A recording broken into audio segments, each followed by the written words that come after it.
On Friday, 31 May 2013, Pretrial Chamber 1 of the International Criminal Court rejected the challenge to the admissibility of the case against Saif Al-Islam Gaddafi, suspected of crimes against humanity, of murder and persecution, allegedly committed in Libya from 15 February 2011 until at least 28 February 2011.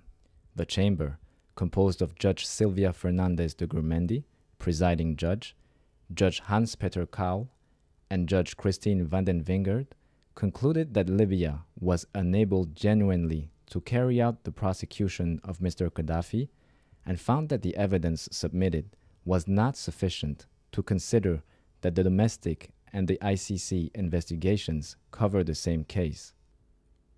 Fadi El Abdallah, ICC spokesperson, answered questions relating to the decision and the situation in Libya.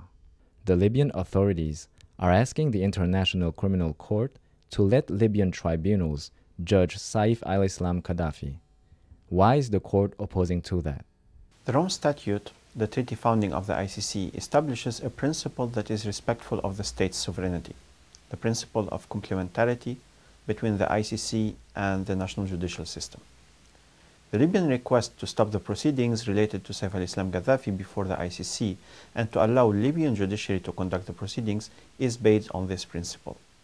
However, in the decision issued on 31st May 2013, the ICC judges concluded that the Libyan authorities failed to prove that the national judicial system is able to carry out the prosecution of Mr Gaddafi for the same case. The ICC judges acknowledged that Libya, assisted by national governments and regional and international organizations, had deployed significant efforts to rebuild institutions, restore the rule of law, and to enhance capacity. The Chamber stressed the progress made and highlighted the existing strategy to improve the effectiveness and accountability of the police service, to improve the security for the courts and participants in the proceedings and in the detention centers. Without prejudice to the achievements that had been made, the Chamber found that multiple challenges remained and that Libya continued to face substantial difficulties in exercising its judicial powers fully across the entire territory. The Chamber found that the Libyan authorities have not been able to secure the transfer of Mr Gaddafi into state custody.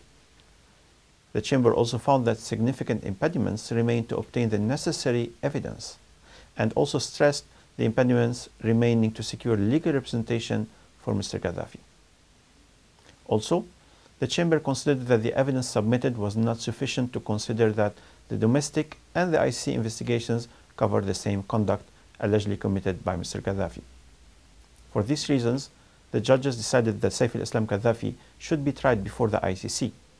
This decision might be subject to appeal. Also, if the legal requirements are met, Libya may file a new challenge to the admissibility of this case. What is the principle of complementarity? The ICC does not replace national criminal judicial systems. Rather, it complements them. It can investigate and, where warranted, prosecute and try individuals only if the state concerned does not, cannot, or is unwilling generally to do so. This might occur when proceedings are unduly delayed, or where the national systems does not have the capacity to carry out genuine investigations for the same person and for the same alleged act. This is known as the principle of complementarity, under which priority is given to national systems. States retain primary responsibility for trying the perpetrators of the most serious crimes. Libya asked the court to declare the Gaddafi case inadmissible in accordance with the complementarity principle. However, Libyan authorities failed to prove to the court that Libya is able genuinely to carry out the prosecution of Mr Gaddafi for the same case, meaning the same alleged conducts prosecuted by the ICC and amounting to crimes against humanity of murder and persecution allegedly committed in Libya from 15 February 2011 until at least 28 February 2011. Is the ICC requesting the surrender of Saif Al-Islam Gaddafi? In its decision on 31st May 2013, Pretrial Chamber 1 of the ICC reminded Libya of its obligation under international law and in accordance with the United Nations Security Council Resolution 1970, referring the Libya situation to the ICC. Unless the judges order otherwise, upon a new Libyan request, Libya has the obligation to surrender Saif Al-Islam Gaddafi to the ICC. The court will continue cooperating with the Libyan authorities to secure his transfer in the best delays.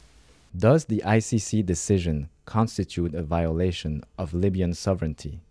The situation in Libya was referred to the ICC by the United Nations Security Council. Libya is not a state party to the Rome Statute, the treaty founding of the ICC.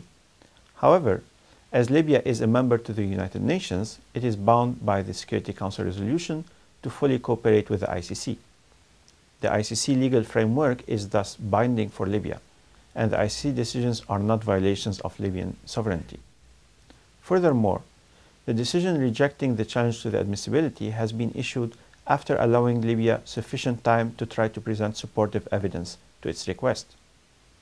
The ICC complements the work of national judicial system, but when they are unable or unwilling generally to carry out the investigations, the ICC must carry on with its investigations to ensure the end of impunity for the perpetrators of the most serious crimes and to bring justice to the thousands of victims. Is the decision rejecting the Libyan challenge final?